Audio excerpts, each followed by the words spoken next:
जब घड़ी इशारा करे रात के 8 का, तब वक्त होता है RBS सच की आवाज का।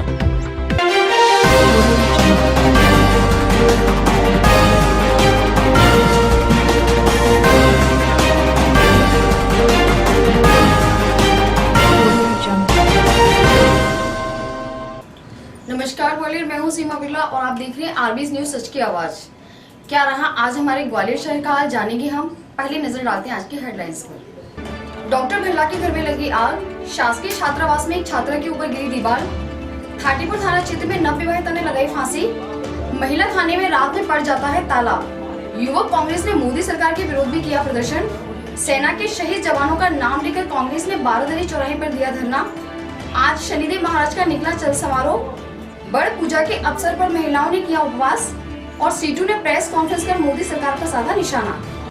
अब खबरें विस्तार से।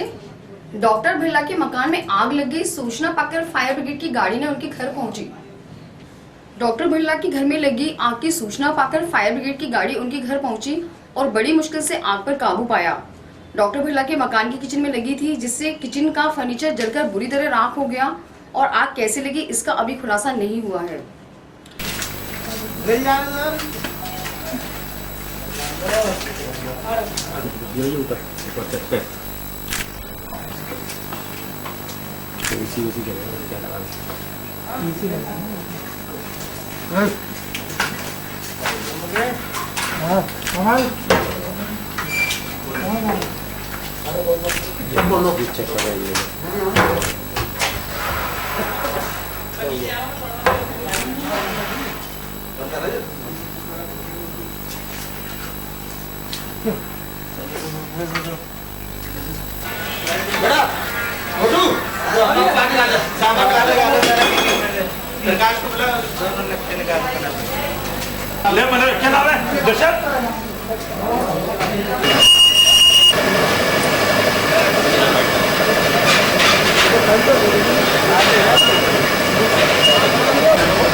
ऐसा बताया जा रहा है कि दस्तावेज लाएंगे। तो हुआ क्या? अरे कुछ नहीं है ना, कुछ नहीं, ऐसी बात नहीं। किचन में आग लगी और कहीं नहीं लगी। दस्तावेज चलाए गए? किचन में आग लगी और कहीं नहीं लगी है, तो किचन में कोई दस्तावेज नहीं होते। अभी कंट्रोल रूम द्वारा टेलीफोन से सूचना मिली थी कि डॉक्टर भरला जी के मकान में आग लगी है। तत्काल गाड़ी लेकर आए दो और पूरा कमरा लेटर लगा के ऊपर हम लोग चढ़े, क्योंकि धुआं इतना था जीने से नहीं चढ़ पा रहे थे। और उसको किचन के अंदर आग लगी थी। किचन में प्लाई का जो है फर्नीचर लगाता हुआ था, उसमें आग लगी थी, जिससे एक गाड़ी पानी फायरिंग करके आग बुझाया। कोई ज़्यादा नुकसान नहीं हुआ है। कुछ बताया जा रहा है कि दस्तावेज थे, कागज के, वो जलाए गए? नहीं, ऐसा कुछ नहीं है। किचन के अंदर आग लगी है, आप चाहे तो जाके देख सकते हैं। नहीं, ऐसा कुछ नहीं, फर्नीचर जला है केवल किचन के अंदर, आप लोग देख सकते हैं, कोई दिक्कत नहीं। थाटीपुर थाना क्षेत्र में एक शासकीय छात्रावास की दीवार गिर गई, जिसमें एक छात्रा बुरी तरह घायल हो गई। वहीं आज थाटीपुर थाना क्षेत्र में भी आज एक शासकीय छात्रावास की दीवार गिरी, जिसमें एक छात्रा दब गई। छात्रा की बहन और सहेली ने उसे निकाला, फिर अस्पताल लेकर गए। छात्रा के सिर में 5 टाँके आए हैं। छात्रा का नाम ज्योति है। वहीं छात्रावास के अधीक्षक का कहना है कि छात्रा मुझे कमरे में बंद कर देती है और रात 10 बजे हॉस्टल में आती है। दीदी ठीक थी, वो ज्योति थी, गिर गई है। वॉशरूम ही उधर है वो लोग।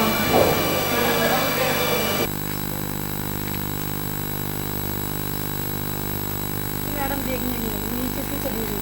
आप यहाँ भी देख सकते हैं, क्रैक है पूरी दीवार, उधर भी देख सकते वार्डन हैं। है तो इतना तो बनता है कि स्टूडेंट के साथ एडमिट तो करवा जाती हूँ उसको।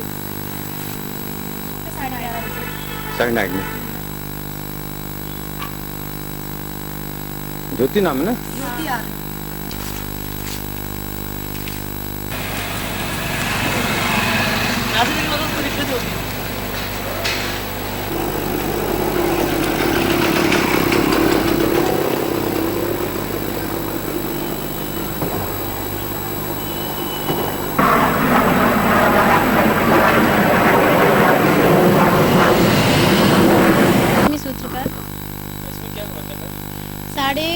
बजे के समथिंग आवाज़ आई। मैं ऊपर रहती हूँ, जो लड़की दबी है इसमें वो लड़की ऊपर रहती है। हम लोग 3-4 लोग थे, तो सबसे पहले आवाज़ आई, फिर मैं इधर आई। मैंने देखा है पत्थर वत्थर पड़े हुए हैं। उसकी सिस्टर भी मेरे साथ बाहर आई, तो उसने देखा कि दीदी यहाँ थी, वो बाथरूम वगैरह गई हैं, तो शायद दीदी कहाँ है। उसने जैसे वो इधर आई तो उसने देखा उसकी दीदी यहाँ पे दबी पड़ी हुई थी। तो मैंने देखा, उसने दोनों जन ने पत्थर हटाया, उसको निकाला। उसका पूरे शरीर पे पूरे पे ब्लड पड़ा हुआ था, माथे से घुटनों में। आप पिक भी देख सकते हो, उसमें भी पूरे में ब्लड लगा हुआ है उसको। और मैम को बुलाया हम लोगों ने। यहाँ जो कच्ची वो दीवार थी ना, वो गिर गई थी। चटकी हुई दीवार थी ना, साइड में उसमें दरार था, वो गिरी दीवार उसके ऊपर। हाँ, आज का एग्जाम कल तक? उसका एग्जाम कल और परसों दोनों दिन है। अभी क्या हालत है? अभी तो बहुत ज़्यादा हालत गंभीर है उसकी। क्यों 5 टाँके आए हुए हैं, और उसको सर में तो पता नहीं क्या होने वाला है, कुछ पता कह नहीं सकते हैं। हाँ, दो लड़कियों ने मिलकर निकाला, क्योंकि सब लोग तो नीचे रहते हैं, लड़कियाँ 4 ऊपर रहती हैं, तो हम ही लोगों ने निकाला फिर उसको। वो अभी आरोग्य धाम में। क्या नाम है? हाँ, उनका ज्योति आर है। BA फाइनल चल रहा है उसका। अभी 6 जून को ही तो शादी हुई है उसकी, 6 मई को, सॉरी। मुझे नहीं मालूम, आप प्लीज आप हमारे डिपार्टमेंट से परमिशन लेके आइए। क्या हुआ है? कौन सी बच्ची घायल है? क्या हुआ है?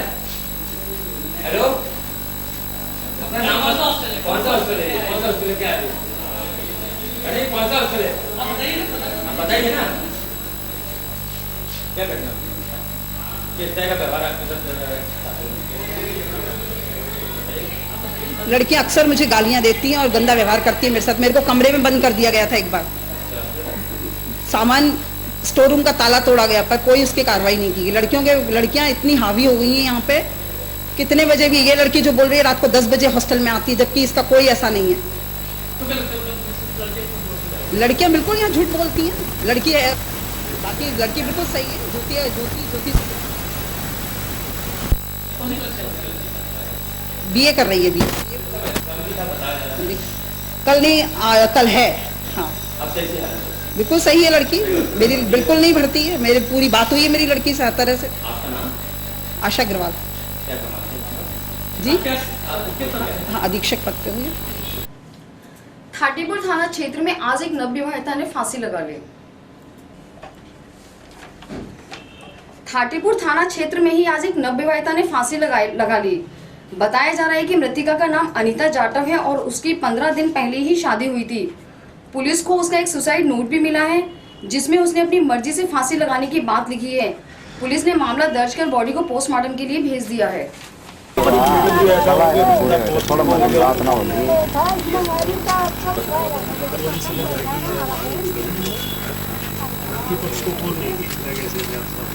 मोबाइल नंबर डाल दो।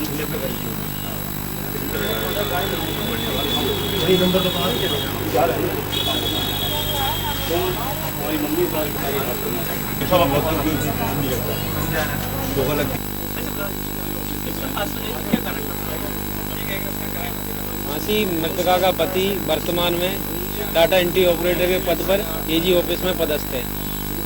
शाम को खाना खाने के बाद ये लोग 11 बजे एक कमरे में सो रहे थे। अचानक पत्नी ने कहा हमें गर्मी लग रही है, तो वो दूसरे कमरे में सोने चली गई। पति दूसरे कमरे में सो रहा। जब वो सुबह 5:30 बजे जगा तो उसने चाय के लिए आवाज़ लगाई, तो देखा कमरे में आवाज़ कुछ नहीं आई, तो कमरे में जाकर देखा कि मृतका फांसी के फंदे से लटकी हुई थी। उसके बाद आकर उसने थाने पर सूचना दी। हाँ, सुसाइड नोट भी मिला है। उसकी जांच करवाई आई, भोपाल से PVT शाखा से मैचिंग करवाई।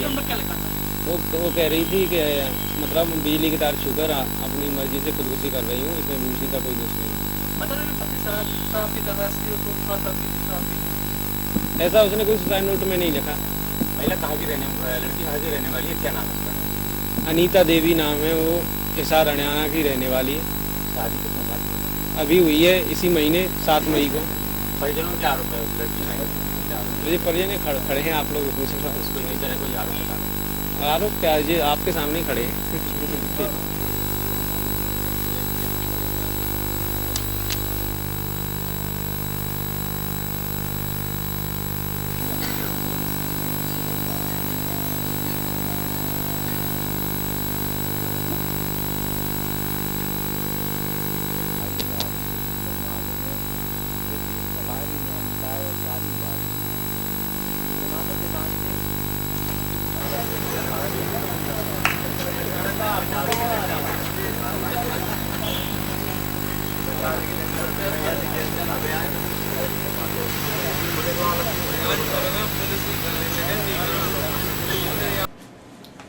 पड़ाव स्थित महिला थाना रात को बंद हो जाता है। जी हां, थाने में रात को ताला डाल दिया जाता है। पड़ाव स्थित महिला थाना रात को बंद हो जाता है, जिस कारण यदि कोई महिला रात के समय अपनी शिकायत दर्ज कराने आती है तो उसे परेशान होना पड़ता है, क्योंकि थाने पर कोई नहीं मिलता। आप खुद देख लीजिए कि रात के समय थाने पर ताला पड़ जाता है और वहां थाना प्रभारी या स्टाफ का कोई सदस्य नहीं है। वहीं इस संबंध में जब ग्वालियर के एसपी से हमने जानकारी ली तो उनका कहना है कि मैं इस बात से सहमत नहीं हूं।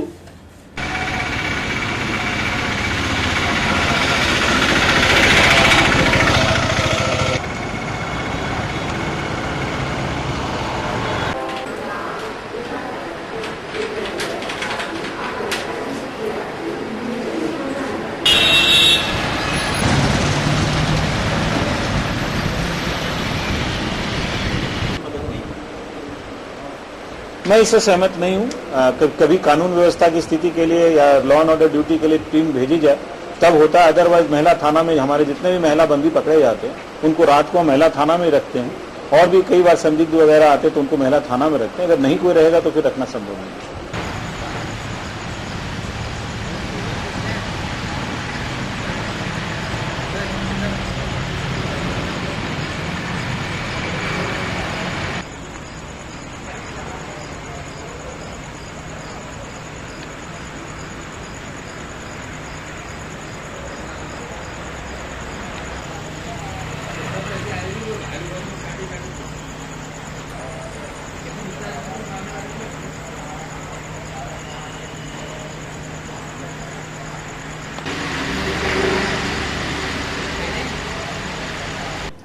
युवक कांग्रेस ने फूलबाग पर प्रदर्शन कर मोदी सरकार के 3 साल के काम को जमकर कोसा। युवक कांग्रेस ने फूलबाग पर प्रदर्शन कर मोदी सरकार के 3 साल को जमकर कोसा। उनका कहना था कि अच्छे दिन वापस ले लो और हमारे बुरे दिन हमें वापस दे दो। आगे भी डालेंगे भाई। नरेंद्र मोदी मुर्दाबाद मुर्दाबाद मुर्दाबाद। भाजपा मुर्द है, भाजपा भ्रष्ट है, अब तो ये स्पष्ट है, भाजपा भ्रष्ट है। नरेंद्र मोदी मुर्दाबाद मुर्दाबाद मुर्दाबाद। भाजपा मुर्दाबाद मुर्दाबाद मुर्दाबाद। अच्छे दिन वापस जाओ, वापस जाओ, वापस जाओ। अच्छे दिन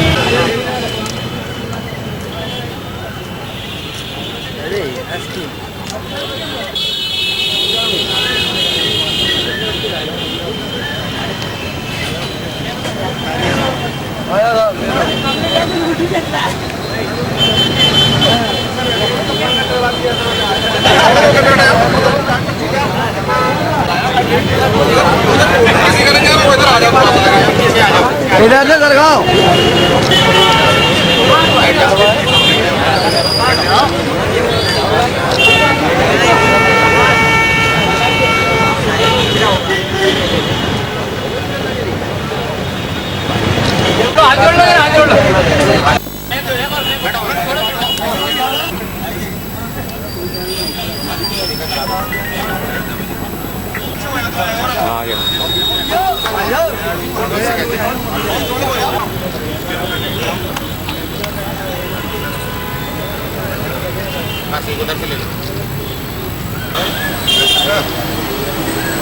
ग्रामीण को तो ग्रामीण सबसे आगे बैठा नरेंद्र मोदी के नजदीक बैठ जाओ।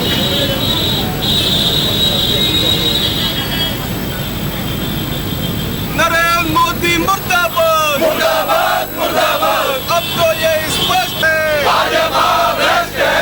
नरेंद्र मोदी मुर्दाबाद मुर्दाबाद मुर्दाबाद। भाजपा मुर्द जाओ, वापस जाओ, वापस जाओ। अच्छे दिन वापस जाओ, वापस जाओ, वापस जाओ। रामराज्य वापस जाओ, वापस जाओ, वापस जाओ। नरेंद्र मोदी गुंडा है, गुंडा है, गुंडा है। तुम वापस जाओ, वापस जाओ।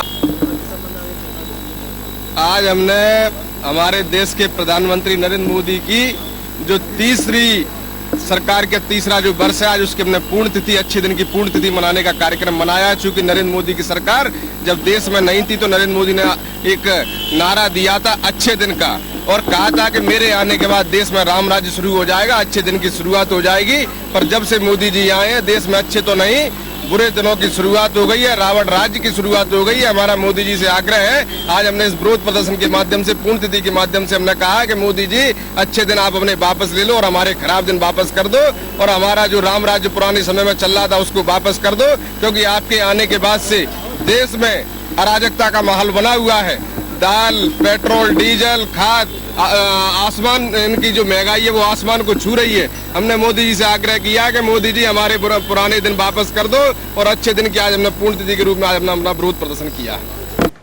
ऐसा ही कुछ मध्य प्रदेश कांग्रेस कमेटी के लोगों ने मोदी सरकार की नीतियों के विरोध धरना प्रदर्शन किया। ऐसा ही कुछ मध्य प्रदेश कांग्रेस कमेटी के लोगों ने मोदी सरकार की नीतियों के विरोध में धरना प्रदर्शन कर कहा, बारादरी चौराहा मुरार पर सुबह से ही कांग्रेस कार्यकर्ता धरने पर बैठ गए। उनका ये धरना प्रदर्शन कश्मीर में शहीद हुए जवानों के लिए था। कांग्रेस कार्यकर्ताओं का कहना था कि मोदी सरकार ना ही तो हमारे जवानों की सुरक्षा कर पा रही है और ना ही पाकिस्तान को करारा जवाब दे पा रही है। कांग्रेस पार्टी जिंदाबाद, जिंदाबाद, जिंदाबाद। गृह मंत्री इस्तीफा दो, इस्तीफा दो, इस्तीफा दो। गृह मंत्री इस्तीफा दो, इस्तीफा दो, इस्तीफा दो।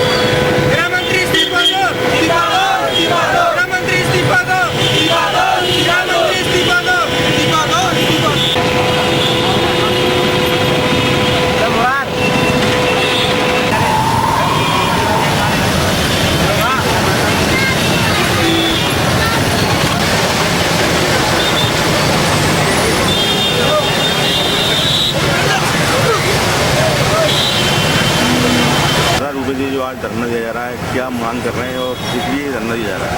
आए दिन जो हमारे सैनिक मारे जा रहे हैं जम्मू कश्मीर में, ना तो हिंसा रुक रही है और ना देश में नक्सलवाद रुक रहा है। केंद्र सरकार बिल्कुल विफल हो चुकी है, विफल हो चुकी है। हम चाहते हैं गृह मंत्री इस्तीफा दें और जो जवानों की रक्षा न कर सके तो गवर्नमेंट भारत सरकार में नहीं रहनी चाहिए। तो कहीं न कहीं जवानों को सम्मान में श्रद्धांजलि सभा के रूप में भी मान सकते हैं। जवानों के सम्मान में धरना दिया गया है कि जहाँ हमारे जवान सुरक्षित नहीं है वहाँ आम जनता का क्या हाल होगा। हम चाहते हैं नरेंद्र मोदी जी, हमने आपको चुना है, केंद्र में बैठी 56 इंच के सीने वाले नरेंद्र मोदी जी, अगर हमने आपको चुना है शौचालय बनाने के लिए नहीं चुना है, आज देश की रक्षा करने के लिए, देश को आगे बढ़ाने के लिए चुना है। अगर आप देश को आगे नहीं बढ़ा पा रहे हैं और हमारे जवानों की रक्षा नहीं कर पा रहे हैं तो आपको कुर्सी इस्तीफा दे देना चाहिए। आपका आंदोलन आगे भी तेज, अगर सरकार की नींद नहीं जागी इस आंदोलन से तो हमारा आंदोलन आगे चल के उग्र होगा। आज शनि जयंती है। इस अवसर पर आज शनि महाराज का चल समारोह भी निकाला गया। आज शनि जयंती के अवसर पर ग्वालियर के मुख्य बाजारों में झांकी के रूप में शनि महाराज का चल समारोह निकाला गया। आम लोगों ने जगह जगह स्वागत किया। रास्ते में कहीं शरबत पिलाया जा रहा था तो कहीं प्रसाद बांटा जा रहा था।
देव। आज शनि जयंती है, किस प्रकार से मनाई जा रही है, कितना उत्साह है?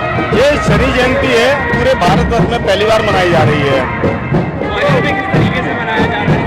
ग्वालियर में एक नए रूप में मनाई जा रही है और एक पहली बार मनाई जा रही है और बड़े ही हर्ष और उल्लास के साथ मनाई जा रही है पूरे भारतवर्ष में। चल समारोह निकाला गया है, ग्वालियर में भंडारों का आयोजन किया गया है। चल समारोह भी है, भंडारों का आयोजन भी है और ऐती गांव में फूल बंगला, चल समारोह और फूल भंडारा भी है। सुहागिन स्त्रियों का बड़ पूजा का व्रत आज ग्वालियर में भी महिलाओं ने पूजा कर व्रत शुरू किया। सुहागिन स्त्रियों का बड़ पूजा का व्रत आज ग्वालियर में महिलाओं ने बड़ी धूमधाम से व्रत की शुरुआत की और सुबह से ही सुहाग का सामान लेकर महिलाएं बड़ की पूजा करने में लग गईं। महिलाओं ने कलावा बांधकर फेरे लेकर यह व्रत शुरू किया।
आज अमावस है, किस प्रकार से पूजा अर्चना की है? सर ये सुहागन स्त्रियां करती हैं अपने सुहाग की लंबी उम्र के लिए, उनका सुहाग सलामत रहे, उसके लिए किया जाता है। ये वट सावित्री व्रत होता है। तो क्या क्या कुछ रहा पूजन में? सब कुछ सुहाग का सामान चढ़ाती हैं और जो भी घर में अपने जो पूड़ी की और वो बना के लाती हैं, बट बना के लाती हैं, वो चढ़ाती हैं। और बट वृक्ष की भी पूजन, बट वृक्ष का पूजन किया जाता है, उनकी परिक्रमा लगाई जाती है। राखी गुप्ता। उत्तर प्रदेश सरकार के खिलाफ सीटू नेताओं ने प्रेस कॉन्फ्रेंस की। उत्तर प्रदेश सरकार के खिलाफ सीटू नेताओं ने प्रेस कॉन्फ्रेंस की। सीटू कार्यालय पर पत्रकारों को संबोधित करते हुए सीटू नेताओं ने कहा कि बच्चा पैदा करें और ये आशा भी उसमें उन्होंने कहा कि मैं गर्भवती महिलाओं को बढ़ा करके राशि में कम बढ़ाने की बात 6,000 रुपये मिलेंगे जिस समय वो डिलीवरी को दे जाएंगे। तो वो 2,000 बढ़े हैं, लेकिन चलिए लोगों ने कहा अच्छी बात है। देखिए उन्होंने अब उसमें एक शर्त जोड़ दी है, कर दी है। अगर पहले 2 में मिलती थी तो 4-4 हज़ार का मतलब 8,000, अब वो एक ही में देंगे 6,000। तो मतलब ये एक धोखाधड़ी का जो तरीका है ये हर पल हो जाएगा। नहीं इतना ही नहीं, आपको आपको जेल भी भेज देंगे। अच्छा, क्योंकि इसको वो जुर्म बना रहे हैं कि आपने झूठ बोल करके आधार कार्ड बनाया। और एक बात इसमें भी अगर आपके मोतियाबिंद है और वो बढ़ जाती है या आपकी आँख में कोई भी प्रॉब्लम है तो वो आपका आई का भी, इसलिए कि ये फुल प्रूफ नहीं है, नहीं विश्वसनीय, इसमें चेंज होता रहता है। तो मेरा ये कहने का मतलब है कि ये सारी चीज़ें हमारे वाहवाही कर रहे हैं। हालांकि आज तक वो किसी को समझा नहीं पाए कि इससे फायदा क्या हुआ है।